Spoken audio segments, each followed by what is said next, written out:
We're going to level and fill our cakes now. This is a 5 and a 7-inch cakes. They're not particularly big ones, but it's going to be a beautiful cake when complete. So we just want to level all our cakes. It's going to be a 2-tier. Just pop those to a side. Now we'll do the top, which is really small. They're only 5s. We like to do this well in advance, level and fill the cakes, so we can put them in the fridge and so they can set a while before we start working on them. Otherwise they're a bit, like a putting it a better way, too fresh to work with.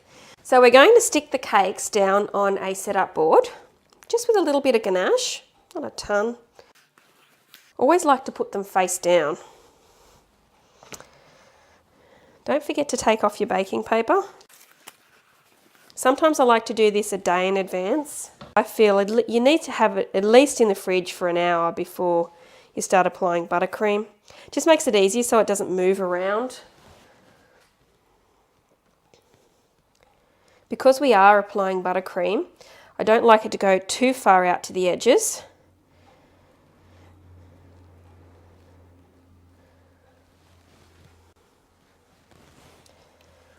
Pop that one on top.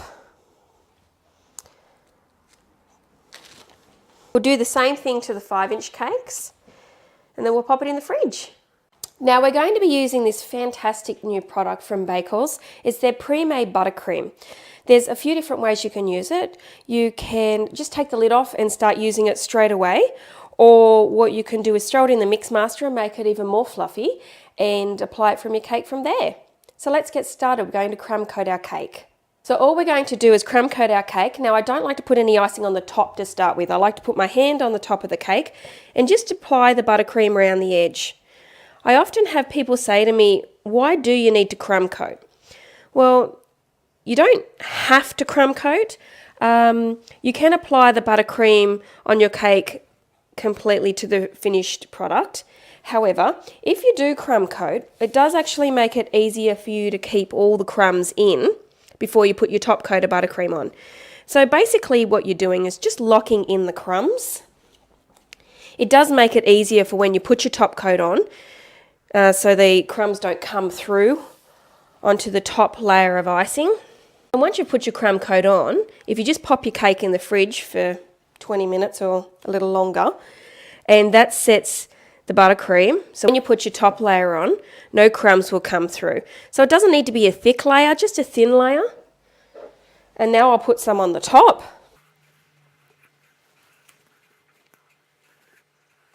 We'll do this to the top tier, then we will be able to put it in the fridge.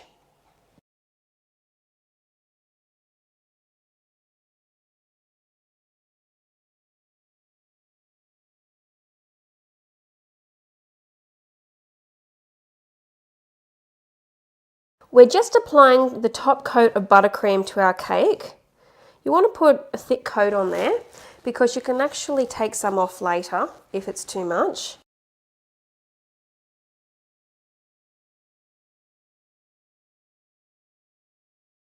You want to now smooth it over a little bit so it's reasonably even around the edge. Then we'll put some buttercream on the top. Now when we put it on the top, we want it to go right over the edge. And I'll show you in a minute why.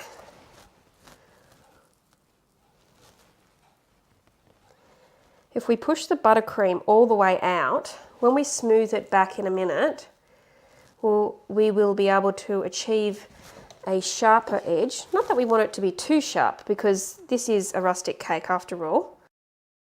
Now if you stick your spatula in a container of hot water, you'll find that you'll be able to smooth it over a little bit more easily. Now you want the top to be flat because after all we are going to be putting a second tier on there. Even though the second tier is going to be sitting on the top here, you want it pretty neat.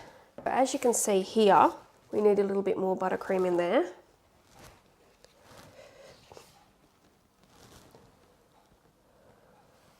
Making sure that we've got buttercream all the way to the base here, which there's spots here that we don't have buttercream.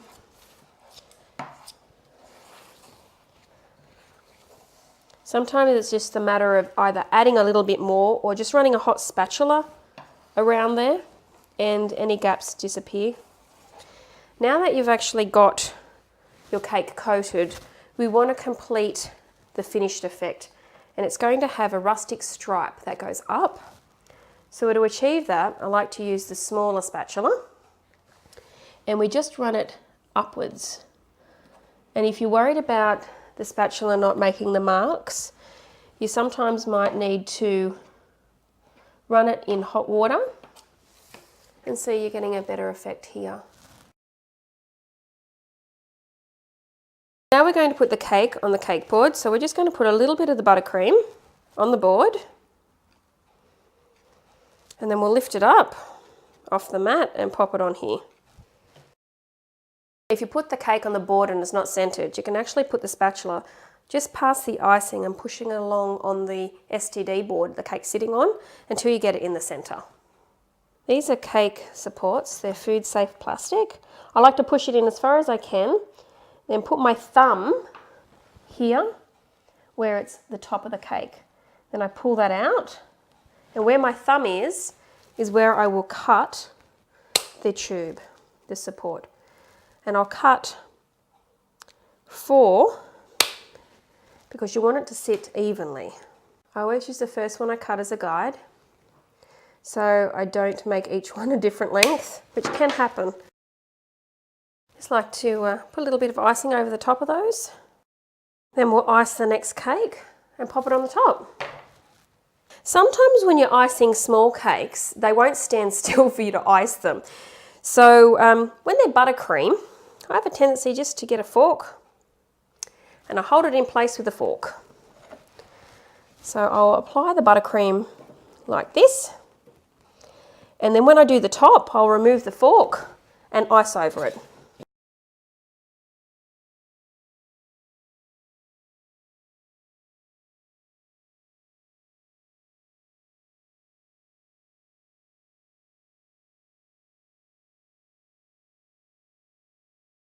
We're just going to put it together now. We're using a fork in the top tier, so it's easier for us to pick it up because it's such a small little cake.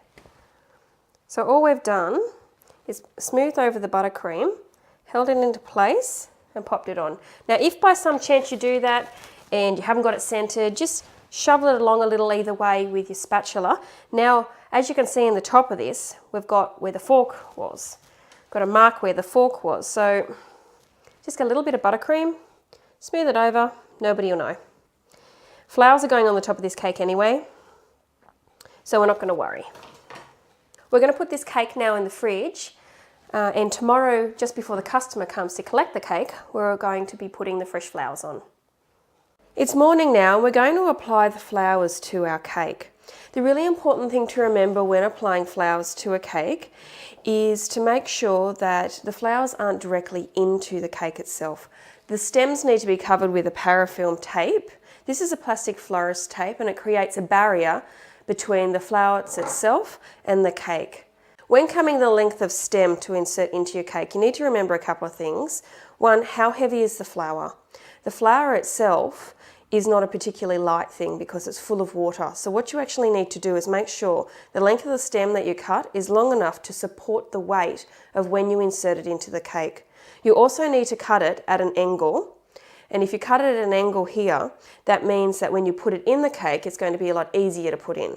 So all you have to do now is parafilm it all the way down, twice around the base to make sure no moisture will come out, and all the way up.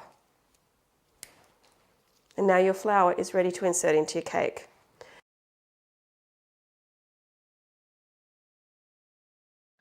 All we need to do now is add our roses and greenery.